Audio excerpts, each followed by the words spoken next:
yung isang daan. Kailan? Teka lang. Sabi niya kasi 235. Opo. Bali 2. Oo nga no.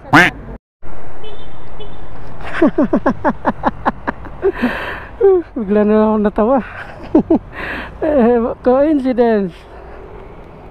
Buti na lang dito na ako. Naramdaman ko parang umaragok na. Sakto. Tutulak naman sana ako malayo kung di ko naramdaman yung parang magana pigain ah. Wala namang gas. Volta ano 250 XCS po.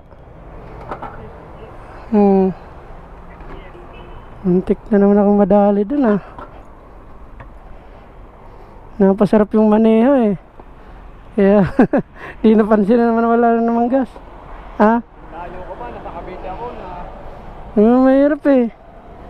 Minsan papasarap yung wala na natang gas ah. Ginaganyan ko, ang lambot na, wala na. Sa akin naman, hindi ko na malaya na yung gulong ko, ano, tama na. Ah, di mo na nararamdaman yung flat na. Sorry ng takbo. Oo, kasi pag napasarap na yung ano mo, nasanay na, no? Yung pala, ano na. Layo pa naman ang vulcanized, ano. Oo, yung mahirap. Pagka malayo yung shop. Ganun pa. Tapos di mo pa kabisado yung lugar, no? Cavite ako naman, layo. Tinan ko nga yun, eh, sabi ko, naglalakad ako dito. Inaantay ako ng asawa ko nila doon. Oops. Hindi pala wag dumadating yung mga ulit. Ilan, di mga okay na yan. Eh, sakto mala 35 para walang butal. Hoy. Sige, okay na yan. Nasayang lang. Tapos na.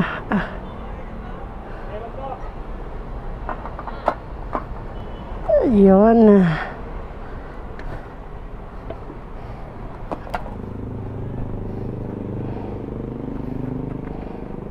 Wala tayong concept. Ay, wala. Yun lang. Sige, okay lang. Importante di ako nagtulak. Yun lang, sayang walang points. Pero okay lang. Yun naman importante, hindi tayo nagtulak. Ay, minsan nangyayari sa akin to eh. Hindi ko talaga napapansin na wala na palang gas. Nakakalimutan ko rin. Nawawala sa isip ko dahil sa biyahe. Buti na lang eksaktong dito tayo sa Petron. Nawalan. Ay, siya na lang resibo. Okay.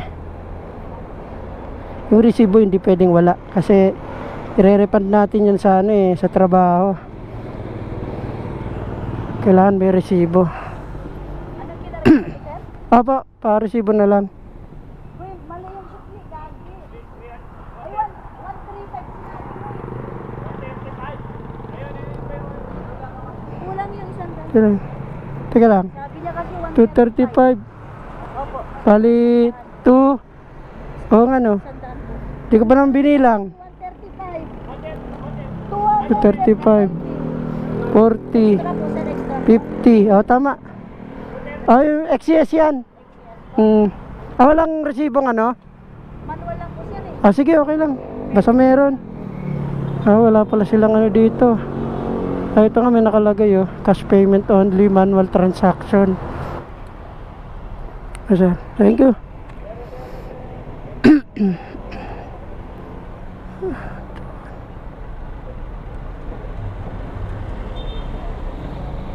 Yan, kailangan natin isulat din tong ano ng metro kasi yan ang validating para ma-refund natin yung ating binayad sa gas kasi sagot naman ng kumpanya itong gastos dito sa motor, lalo na dito sa gas, araw-araw na gas.